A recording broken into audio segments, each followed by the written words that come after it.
Brought to you by PrayLatin.com, makers of prayer cards featuring complete English phonetic renderings of Latin pronunciations.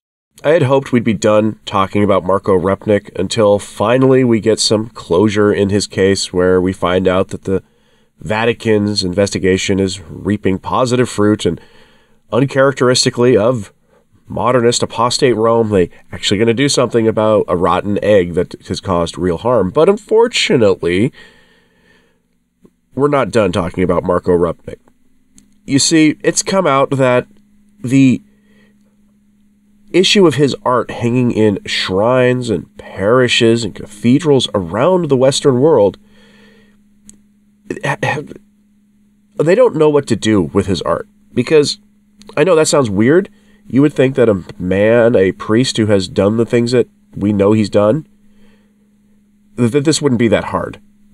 But instead, despite the fact that there are growing numbers of Catholics saying, hey, take this stuff down out of these cathedrals and parishes, out of the shrine at Our Lady of Fatima, and out of St. Padre Pio's shrine, and Lourdes, and anywhere else you care to name, instead of just doing what anybody would do with a functioning moral compass, they have decided that this might be too hard to do, that there might not be enough support to take it down, and it might be too expensive, that what they really don't want, they don't want to take it down. That's what is coming to light here. The establishment modernist structure in Rome and in the high-profile places around the Western world don't want to take down the art of a man who did unspeakable things to nuns and to sacred objects, including tabernacles, mass implements, and altars. The stuff that you can't talk about publicly, or even privately, without probably having to go to confession for merely uttering the words. This man is being protected. That's what this amounts to. And people are asking why. How did this happen?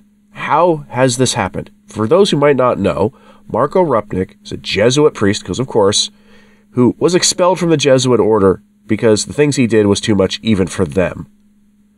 He was excommunicated automatically for use of the confessional to absolve the sins of people whom he coerced into doing evil things with, violating their vows of chastity with. And he did this using, the things he had them do involved altars, implements for offering the Mass, and all sorts of just depraved things that I can't bring myself to say.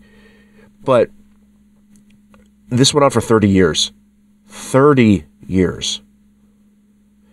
And it was apparently just an open secret. Until finally, the open secret came out into the open. And he was automatically excommunicated for misuse of the sacrament of confession. And was eventually, the excommunication was immediately lifted by Francis. He was incarnated into Slovenia, which is where he's from originally, as a priest. But he's barely been back. He still lives in Rome, making his art and hobnobbing with the elites in Rome. The man is protected. Which is why stories like this shouldn't surprise you. Headline from the Boston Pilot. Churches resist calls to remove priests' brilliant mosaics, in quotes, dubbed redacted art by those harmed by him. Yeah, brilliant mosaics. That's what they think of him. I've told you this stuff reminds me of Giger. Not in like the overt ways. Because stylistically they're very different, but there's something very similar, an unsettling sort of demonic undertone to this stuff. It has to do with the eyes and just how empty and soulless they are, as well as his weird tendency to merge the bodies of his subjects in his so-called sacred art. But his art is everywhere in the Western Church. You might find some in your diocese somewhere. It wouldn't really surprise me. I haven't seen it in the Archdiocese of Oklahoma yet, but it wouldn't surprise me if I stumbled upon some of it. But it's everywhere. There's a high-profile Knights of Columbus facility that has it all over inside the shrine that they have there. It's again Fatima, Lourdes, Padre Pio's tomb. I mean, you name a place.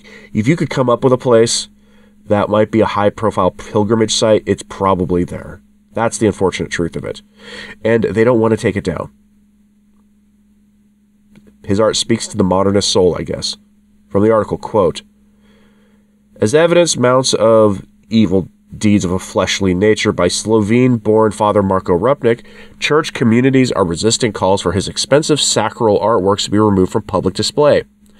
Father Rupnik's case is still ongoing. We must await a formal ruling by the Holy See and see how it's explained and justified," said Father Tomasz Zopa, custodian of the sanctuary of St. John Paul II the Great in Krakow, Poland, whose upper church, dedicated in 2013, is dominated by stone mosaics from Father Rupnik's Centro Aleti Center in Rome. "But people worldwide have made donations for these artworks, and it pains them if they were destroyed, quite apart from raising questions as to what could take their place," the Polish priest said. He spoke as a final ruling on the ex-Jesuit was awaited from the Vatican's dicastery for the doctrine of the faith. That would be Cardinal Fernandez, by the way.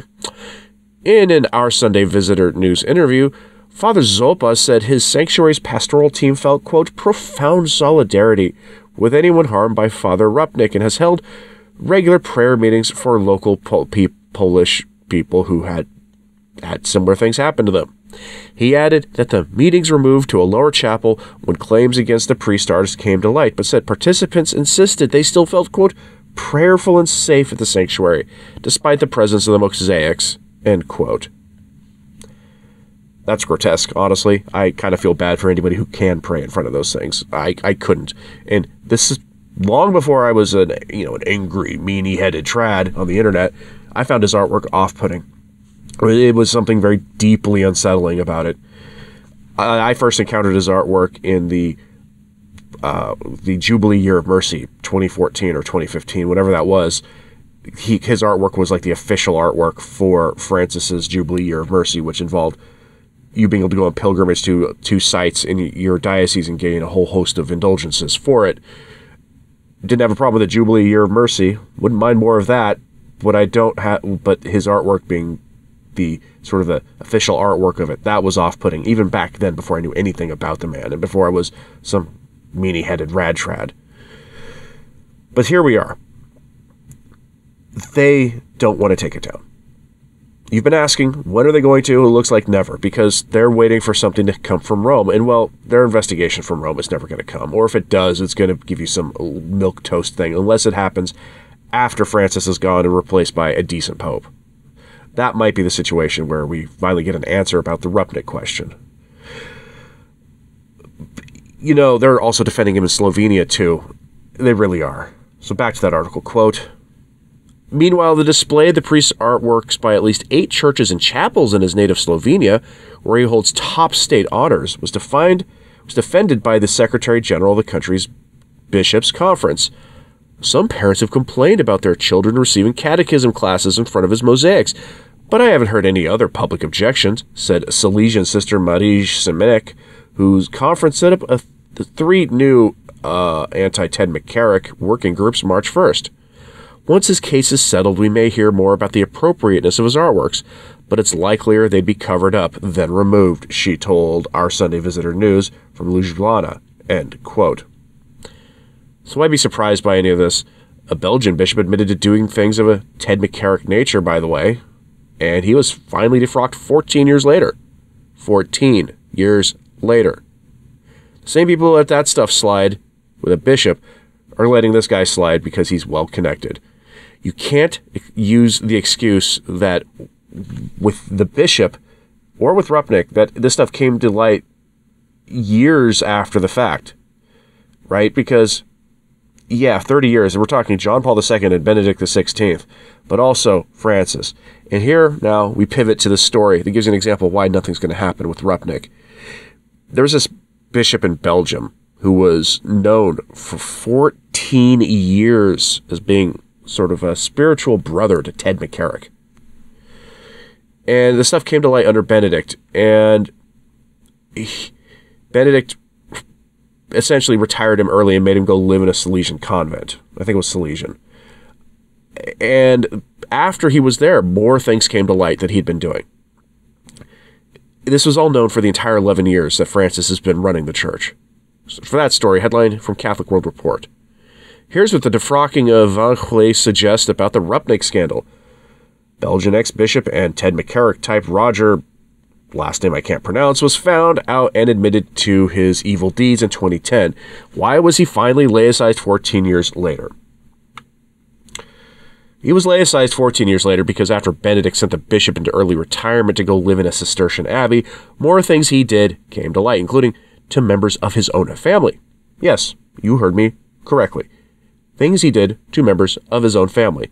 This got the attention, by the way, of the political leadership of Belgium, and despite the system not being able to do anything about it because there were limits to how old these cases can be for their system to do anything about it, the Belgian government did put pressure on the Vatican to do something. So finally, the bishop was laicized because Francis appears willing to listen to the secular authorities and not to common sense. So from that article about the Belgian bishop, which links this to Rupnik, quote, "What do the Rupnik case and the case of this bishop have to do with one another? Well, the Rupnik case has raised the question of what it may take for a clerical bad person with powerful friends to be disciplined by the church. The answer appears to be that it takes at least a prospect of embarrassment to Pope Francis, highlighted by a sitting prime minister and the whole of the local bishops' conference. That might just do it. If, on the other hand, you have been the subject of these evil deeds at the hand of a priest or bishops with friends in the curia, and if you can't count on the vocal public support of a sitting head of government in your local bishops' conference, you're probably out of luck." End quote. So, in other words, unless the Italian, Slovene, or other secular authorities demand that Rupnik face the consequences for his actions, he's probably going to sail away into the sunset. We'll be for years wondering what's going to happen with this investigation, and then people will forget about it. Meanwhile, his artwork will continue to adorn these places until probably the chastisement foretold in the Fatima prophecy comes to pass. That's probably where this is heading. What do you think about all this? Let me know in the comments, please. Hey, like and subscribe if you haven't. It does help. So to sharing this on social media, that helps too. And as always, pray for the church. I'm Anthony Stine. Ave Maria.